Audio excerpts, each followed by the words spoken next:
लोकसभा चुनाव से ठीक पहले कांग्रेस को एक और झटका लगा है। मशहूर उद्योगपति और पूर्व कांग्रेस सांसद नवीन जिंदल ने कांग्रेस से इस्तीफा देकर भारतीय जनता पार्टी को में शामिल हो गए हैं।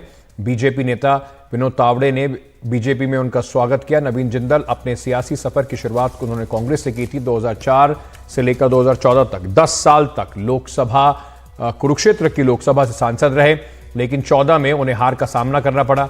नवीन जिंदल ने बीजेपी में शामिल होने के बाद कहा कि पीएम के नेतृत्व में लोगों की जिंदगी बेहतर करने के लिए काम करेंगे।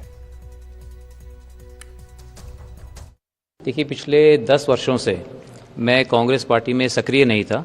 मैंने कोई पिछले 10 वर्षों से मैंने उनका कोई कार्यक्रम अटेंड नहीं किया और मैं 10 वर्षों से मैं किसी राजनीतिक से मैं पूरी तरह से मैं अलग होकर के मैं सिर्फ अपने काम के ऊपर, सोशल वर्क के ऊपर, यूनिवर्सिटी के ऊपर, इन चीज़ों के ऊपर मैं ध्यान दे रहा था। तो मैं नहीं समझता कि मेरे जाने से उनको कोई फ़र्क पड़ेगा, क्योंकि मैंने वहाँ पर ना तो कोई मेरे पास कोई कार्यभार था, ना ही मैं किसी तरह का कांग्रेस पार्टी में कभी भी मैं कोई पदाधिकारी नहीं था। मोदी जी के नेतृत्व में देश बहुत आगे बढ़ा है और बहुत से ऐतिहासिक कदम सरकार ने उठाए हैं, चाहे वो धारा 370 का हटाना हो, चाहे राम मंदिर का निर्माण हो। तो जो विकसित भारत का जो सपना है उसको लेकर के जो मोदी जी चले हैं, मैं भी उसके अंदर मैं अपना योगदान देकर और मैं अपनी तरफ से जो भी मैं कर सकूँगा, मैं कंधे से कंधा मिला करके मैं चलूँगा। तो ईश्वर ने जो है मुझे सब कुछ मुझे दिया, मैं बहुत आभारी हूँ ईश्वर का। और मेरे मन में ये है कि मैं देश के लिए मैं ज़्यादा से ज़्यादा करूँ और बीजेपी के साथ जुड़कर मुझे लगता है कि मैं वो अपना सपना साकार कर सकता हूँ।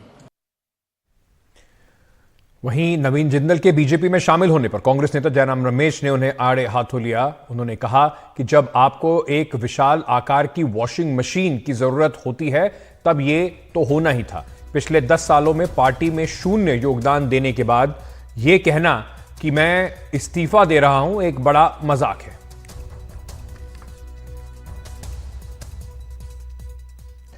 मोहम्मद गजाली इस वक्त हमारे साथ जुड़ रहे हैं। मोहम्मद गजाली, नवीन जिंदल बड़े उद्योगपति हैं, साथ ही साथ कुरुक्षेत्र में उनकी अच्छी पकड़ भी है।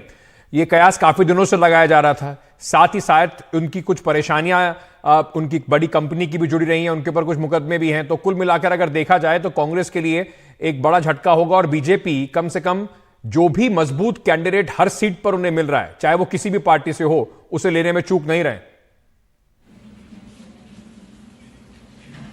जी देखिए अंकित, दो चीज है समझने वाली, चाहे आप नवीन जिंदल या कुरुक्षेत्र की इस सीट की बात करें या देश में किसी भी जो उम्मीदवार भाजपा घोषणा कर रही है उसको समझने की अगर कोशिश करें।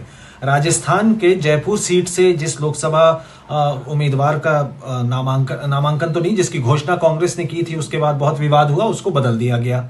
लेकिन भाजपा में ग्राउंड सर्वे और फीडबैक के जरिए ही किसी को टिकट मिलता है, ये अक्सर पार्टी कहती है।